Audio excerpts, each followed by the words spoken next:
Another thing that came up this week, was talking on Discord with another member. They wanted to play Starbucks. Now, the reason they wanted to play Starbucks, and this was, I think, a few days ago. What was it? I think it was on the 30th. Yeah.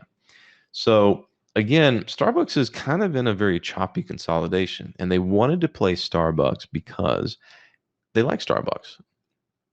That's not a bad reason to buy a company.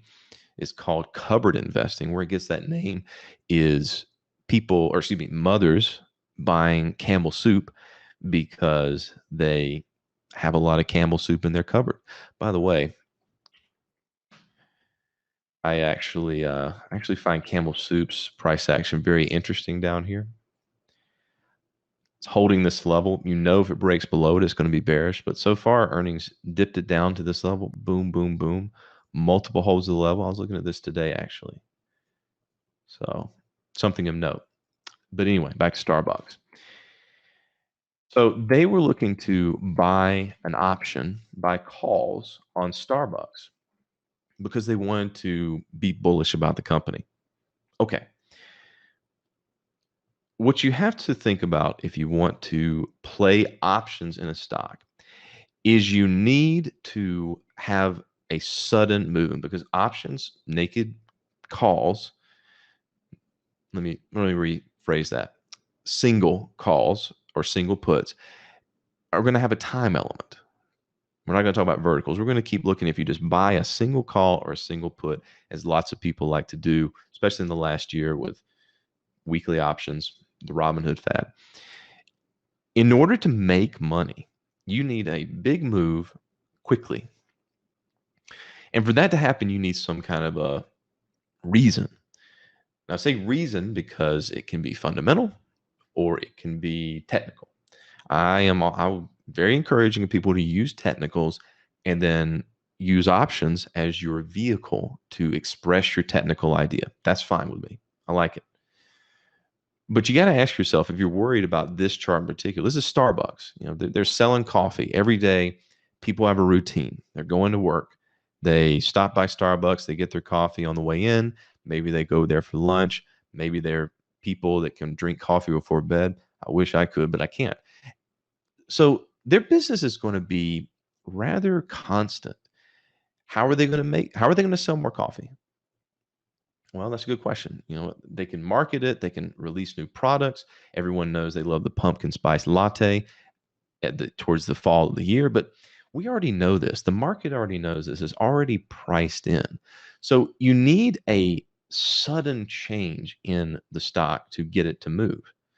Or you just need, the market sentiment. Today the SPY went up and to the right, so it's no wonder that a big part of that Starbucks went up as well. But what are some of the things that could happen that make Starbucks go up and make a call worth something? Well, price of coffee. I don't think the price of coffee is going to go down, but it could. You could have a abundant harvest and they could have really cheap coffee, and so their input costs are less. But then again, Starbucks is definitely using futures to hedge their input costs. So I don't really think that's going to show up in the cost so much. So you really got to ask yourself, when you're looking to try to express a trade in options, what's it going to take for me to make money on this option? I need something fast and big, a big fast move. And you're going to get that maybe around earnings, perhaps dividends, which you can see on TradingView, you can see on any other kind of chart. So these kind of things can actually happen, or you can base it on some technical analysis. You see a setup that you like and you can trade that. That's fine as well.